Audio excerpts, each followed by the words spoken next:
Good morning students, welcome to Russ institute online class 12th physics का 4th chapter विद्युत धारा का चुंबकीय प्रभाव के बारे में हम लोग स्टडी कर रहे हैं।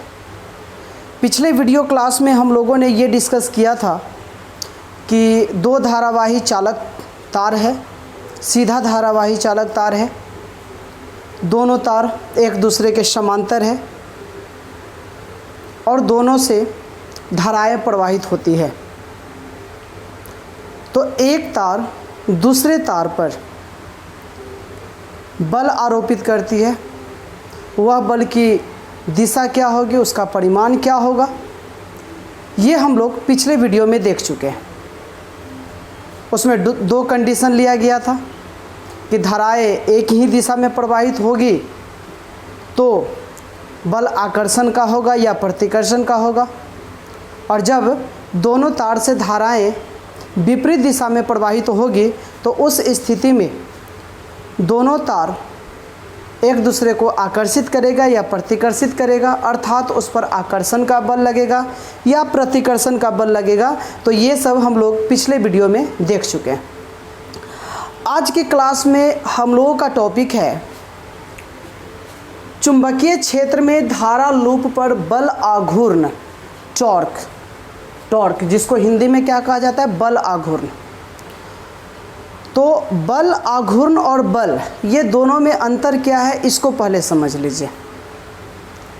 फोर्स, जब हम किसी ऑब्जेक्ट पर फोर्स लगाते हैं, बल लगाते हैं, तो उसमें रैखिक गति होती है, लीनियर मोशन होता है, ठीक है।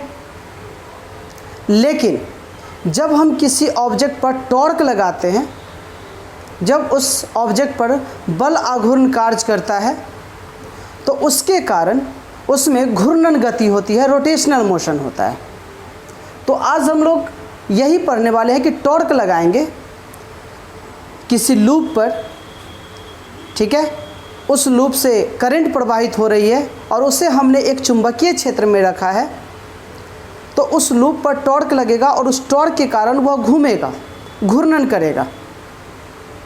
और इसी प्रिंसिपल का यूज़ करके हम फ़ैन बनाते हैं। आप अपने घरों में स्टैंड फ़ैन देखे होंगे, वाटर पंप होता है। तो एक्चुअली अगर यह एक्सिस है तो यह अगर रोटेट करेगा तो इसके आगे अगर हम फ़ैन लगा देंगे तो वह फ़ैन भी साथ साथ क्या करेगा, रोटेट करेगा। तो आज हम लोग स्टडी कर रहे हैं इसके बारे में। आप लोग इसे ध्यान से समझने की कोशिश कीजिएगा और समझिएगा, ठीक है। किसी भी प्रकार का अगर कोई प्रॉब्लम होगा तो आप कमेंट बॉक्स में लिख दीजिए और नेक्स्ट वीडियो में हम उसका सॉल्यूशन देंगे आपको। तो इसके लिए हमें क्या करना है कि सबसे पहले एक करंट लूप लेना है। अब यह करंट लूप सर्कुलर हो सकता है, रेक्टेंगल हो सकता है, लेकिन हम लोग यहाँ मान लेते हैं, हम लोग ये मान के चलते हैं कि ये जो है एक रेक्टेंगल लूप हम लोग लेते हैं। 3 डायमेंशन फिगर है, इसीलिए आप लोग इसे थोड़ा ध्यान से देखिएगा।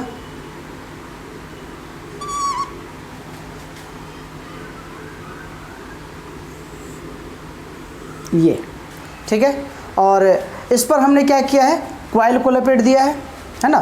कॉइल, इस पे कॉइल को हमने लपेट दिया। अब एक टर्न भी हो सकता है, एन टर्न भी हो सकता है, लेकिन हम लोग कैलकुलेशन पहले एक टर्न के लिए कर लेंगे, फिर बाद में हम लोग एन टर्न के लिए देखेंगे। तो अब ये देखिए, इसमें धारा प्रवाहित हो रही है आई, ठीक है। इसका हम नाम देते हैं पहले पी, क्यू, आर, एस। इससे भी आई धारा प्रवाहित होगी, इससे भी आई धारा प्रवाहित होगी, और ये आई धारा, ठीक है, इससे आई।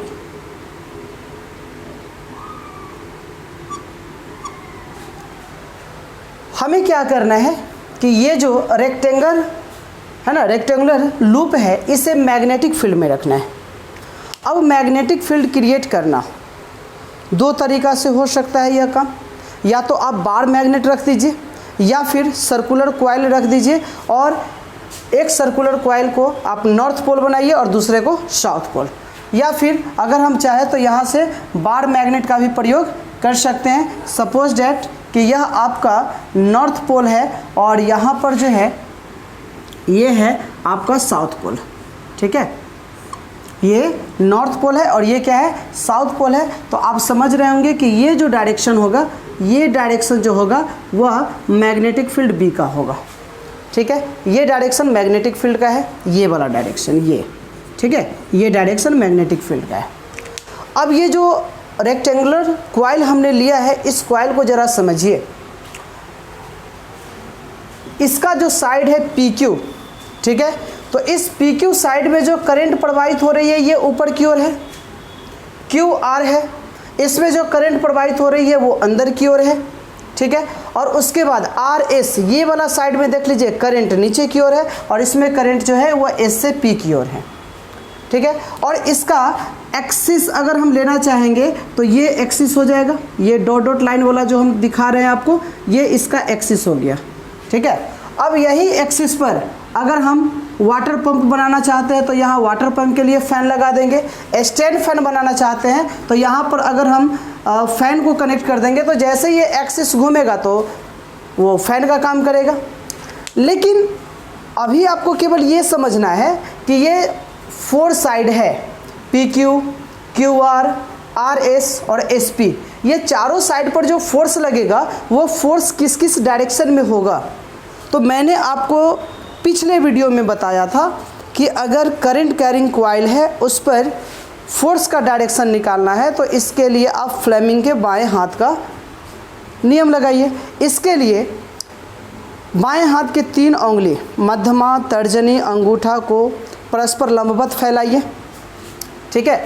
और परस्पर लंबवत फैला के उसे इस तरह से सेट करना है कि ये जो तर्जनी है ये चुंबकीय क्षेत्र की दिशा में होनी चाहिए, मध्यमा जो है वो धारा की दिशा में होनी चाहिए, तो ये जो अंगूठा है वह उस पर लगने वाले बल की दिशा को बताएगा।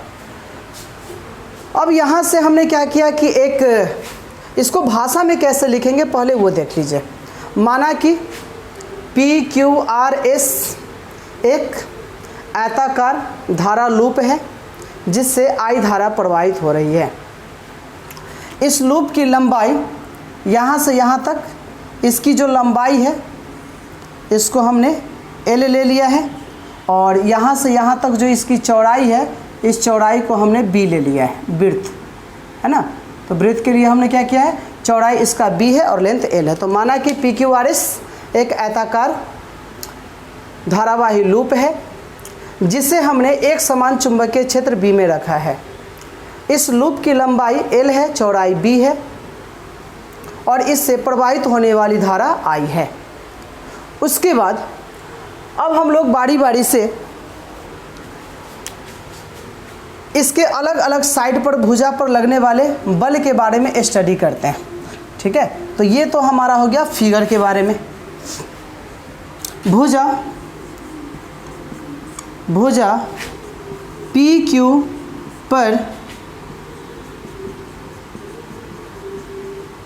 आरोपित बल, भुजा PQ पर आरोपित बल। तो PQ पर आरोपित बल निकालने के लिए आप देखिए, चुंबकीय क्षेत्र की दिशा में इसको रख दीजिए, धारा इसमें ऊपर की ओर है तो ये अंगूठा किधर है, ये देख लीजिए अंगूठा अंदर की ओर है, यानी कि इस पर जो फोर्स लगेगा वो किधर लगेगा, अंदर की ओर। तो हम इसको कुछ ऐसे दिखाते हैं कि इस पर जो फोर्स लग रहा है वो अंदर की ओर है, यानी कि इसको हम ले लेते हैं F1 है ना, और ये जो है अंदर की ओर है तो इसीलिए इसको हमने क्रॉस के द्वारा दिखा दिया है ना। तो भुजा PQ पर आरोपित बल, तो यह आरोपित बल हमने कितना लिखा, तो यह आरोपित बल हो गया F1, ठीक है। और पिछले क्लास में जो लेक्चर हमने पढ़ाया था उस लेक्चर के बारे में ज़रा आप लोग स्टडी कर लीजिए है ना, या रिकॉल कीजिए उसको कि हमने बल के लिए फॉर्मूला क्या लिखा था। तो F बराबर होता है I into L into B, या फिर वेक्टर फॉर्म में लिखना होगा तो F vector is equal to I और L क्रॉस B। L क्या है, यहाँ पर L क्या है, तो लेंथ है ना, वायर का लेंथ है। B क्या है, मैग्नेटिक फील्ड। और इसको अगर हम यहाँ पर अगर मैग्नीट्यूड फॉर्म में लिखेंगे तो ये साइन थीटा है, और थीटा किसके किसके बीच का एंगल होता है, तो L और B के बीच का एंगल होता है, ठीक है। तो यहाँ पर आप क्या देख रहे हैं, I L B, ठीक है। तो यहाँ से लेंथ किधर है, ऊपर की ओर है, लेंथ किधर है, ऊपर की ओर है, ठीक है। और उसके बाद लेंथ अगर ऊपर की ओर है और मैग्नेटिक फील्ड ये है और लेंथ ऐसे है तो दोनों के बीच एंगल 90 डिग्री हो गया। तो यहाँ से अगर साइन थीटा यहाँ पर अगर 90 डिग्री रखोगे तो ये कितना हो जाएगा, ILB हो जाएगा। तो F1 का कितना आ जाएगा ये बताइए। तो ये हो जाएगा हमारा करंट तो I है, लेंथ कितना है L है और मैग्नेटिक फील्ड कितना है B, साइन थीटा लिखते, लेकिन यहाँ पर थीटा कितना डिग्री है, 90 डिग्री, तो साइन 90 डिग्री का मान 1 होता है ना। और इसके बाद ब्रैकेट में लिख देते हैं कि दिशा अंदर की ओर, दिशा अंदर की ओर। ओके, तो ये हमने लिख दिया। उसके बाद भुजा QR पर आरोपित बल, तो यहाँ से लिखते हैं भुजा QR पर आरोपित बल, ठीक है। तो इस पर आरोपित बल अगर हम लिखना चाहें तो इसको हम F2 लिखते हैं, ठीक है। अब ये देखिए QR, करंट किधर है, अंदर की ओर, है ना। तो हम इसको सेट करते हैं, इसको मैग्नेटिक फील्ड के डायरेक्शन में।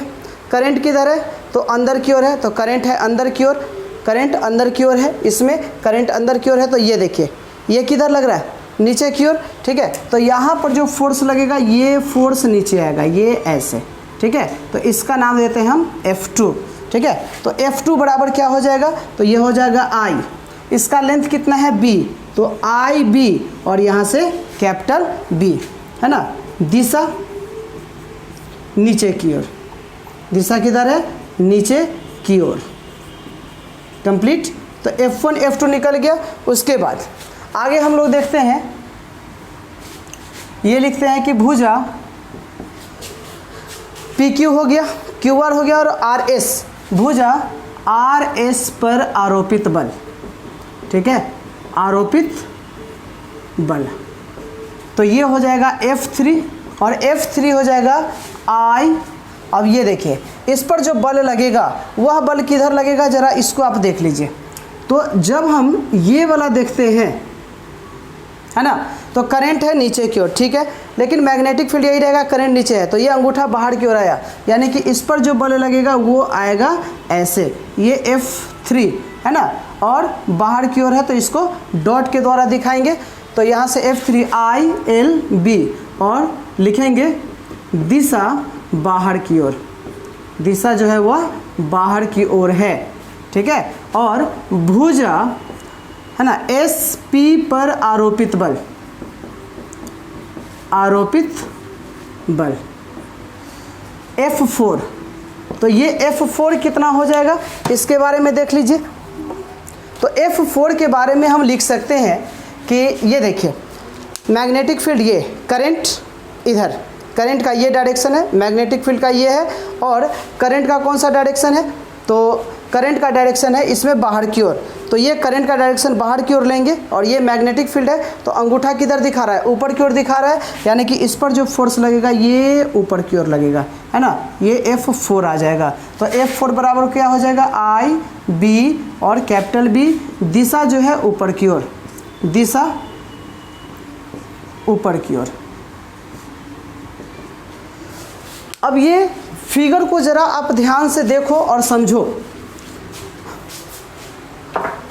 F2 और F4 का परिमाण बराबर है, F2 और F4 का परिमाण बराबर है और दिशा एक दूसरे के विपरीत है। चूँकि F2 और F4 एक ही क्रिया रेखा पर, है ना, लाइन ऑफ एक्शन, F2 और F4 का लाइन ऑफ एक्शन एक ही है, एक ही लाइन पर यह दोनों फोर्स लग रहा है, इसीलिए यह दोनों फोर्स एक दूसरे को निशफल कर देगा, कैंसिल आउट कर देगा, ठीक है। तो हम यहाँ से क्या लिखेंगे कि चूँकि F2 और F4 का परिमाण बराबर है और दिशा एक दूसरे के विपरीत है और यह दोनों फोर्स, यह दोनों बल एक ही क्रिया रेखा पर कार्य कर रही है, जिसके कारण यह दोनों एक दूसरे को निशफल कर देगा। लेकिन F1 और F3 की बात करेंगे, है ना, तो यहाँ से शॉर्ट में लिख लेते हैं कि F2 और F4 का परिमाण बराबर है और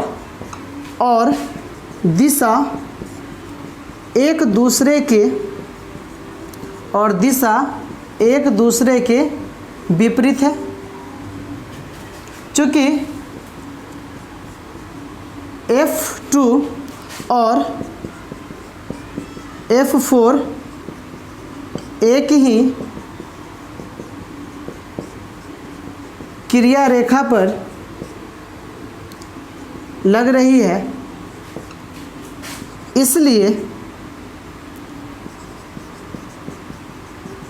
इसलिए ये दोनों बल एक दूसरे को निसफल कर देगा। ठीक है, ये हो गया।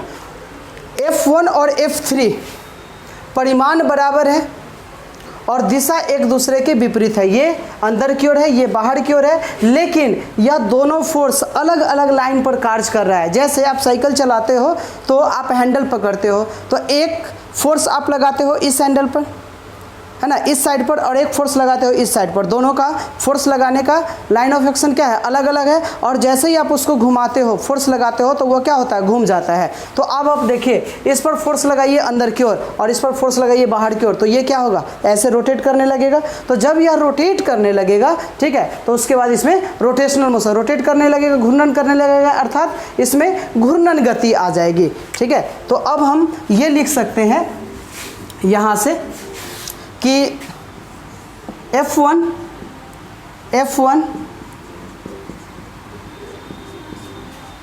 और F3 का परिमाण बराबर है और दिशा एक दूसरे के विपरीत है, एक दूसरे के विपरीत है। क्योंकि ये दोनों बल अलग अलग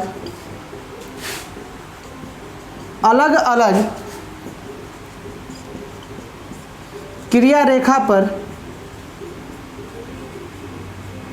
लग रही है,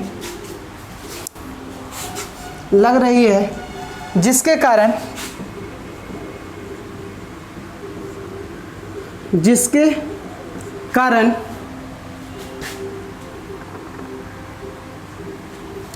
कारण धारा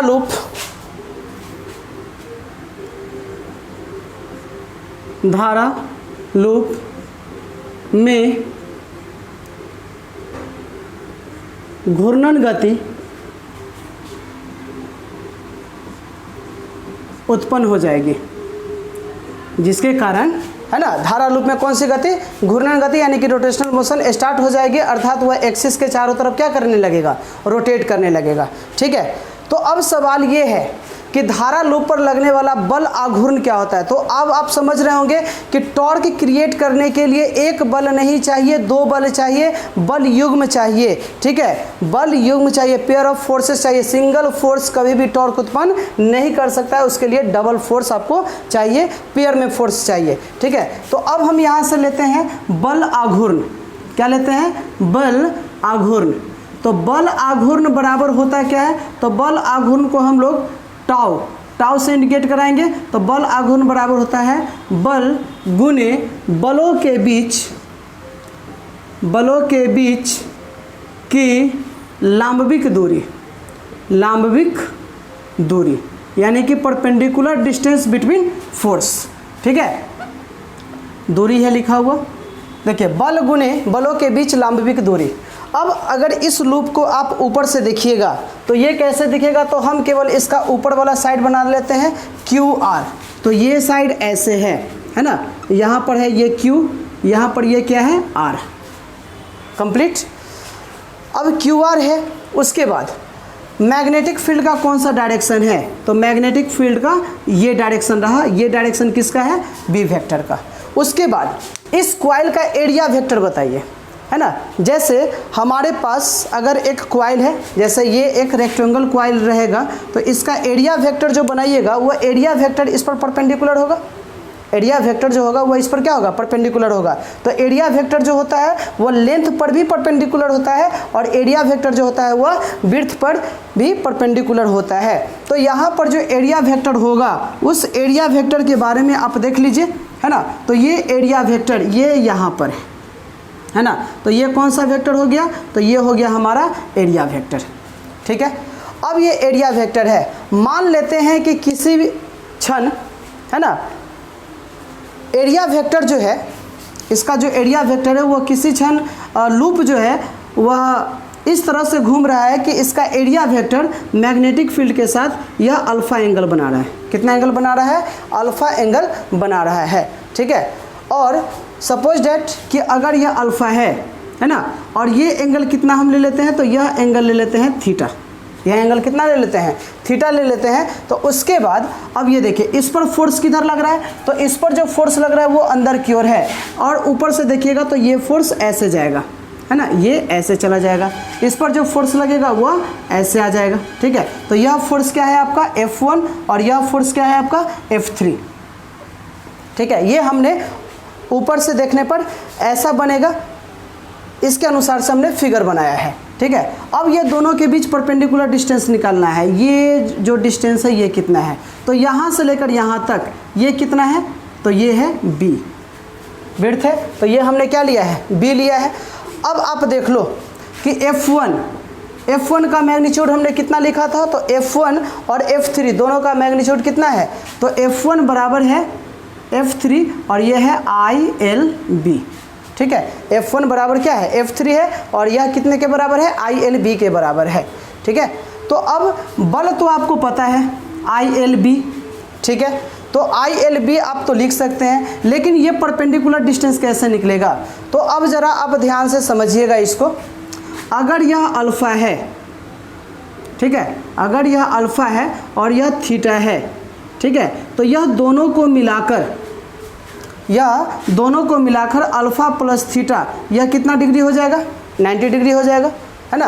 तो अगर यह थीटा है, ठीक है, तो यह भी कितना हो जाएगा, थीटा हो जाएगा, ठीक है। उसके बाद आप यहाँ से देखो ये कितना डिग्री है, तो ये है 90 डिग्री, है ना। तो ये थीटा है, ये 90 डिग्री है, ठीक है। तो ये कितना हो जाएगा, तो थीटा प्लस अल्फ़ा ये दोनों को अगर हम जोड़ते हैं तो कितना के बराबर, 90 डिग्री के बराबर होता है। ये थीटा और अल्फ़ा ये दोनों को ऐड करते हैं तो किसके बराबर है, 90 डिग्री के बराबर है। तो अगर यह थीटा है, तो अगर ये 90 डिग्री है, ये 90 डिग्री है, तो ये और ये दोनों मिलाकर 90 डिग्री होना चाहिए। अगर यह थीटा है तो यह एंगल कितना होगा, तो यह एंगल अल्फ़ा होगा।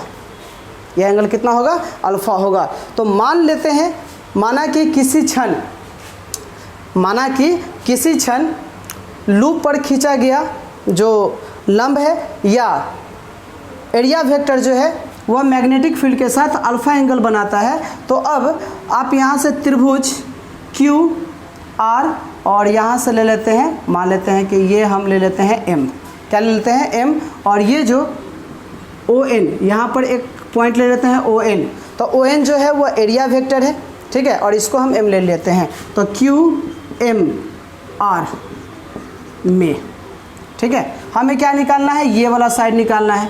तो ये अल्फ़ा है, तो ये हो जाएगा बेस, ये हो जाएगा परपेंडिकुलर, ये हो जाएगा हाइपोटेनस, ठीक है। तो ये हो जाएगा, अगर परपेंडिकुलर लंब हो जाएगा तो आप लिखते हैं साइन अल्फ़ा, क्या लिखेंगे, साइन अल्फ़ा। तो sine alpha is equal to what, perpendicular, यानी कि QM बटा हाइपोटेनस क्या हो जाएगा, QR। तो यहाँ से QM बराबर, अगर हम इसी को अगर हम लिखते तो यहाँ से क्या लिखते, F1 इंटू QM, क्योंकि दोनों बलों के बीच की दूरी F1 ऊपर की ओर, F3 नीचे की ओर, दोनों के बीच लंबवत दूरी कितना है, QM है, ठीक है। तो इसको हम इक्वेशन नंबर क्या मान लेते हैं, 1। टॉर्क बराबर F1 इंटू QM या F3, F1 की जगह पर कोई स्टूडेंट F3 भी लिखना चाहेंगे तो वो लिख सकते हैं। तो QM बराबर क्या हो जाएगा, QR साइन अल्फ़ा, ठीक है। उसके बाद QM बराबर QR के जगह पर आप क्या लिखोगे बताओ, तो QR के जगह पर हम यहाँ से QR के जगह पर क्या लिखेंगे, B। तो ये हो जाएगा B इंटू साइन अल्फ़ा।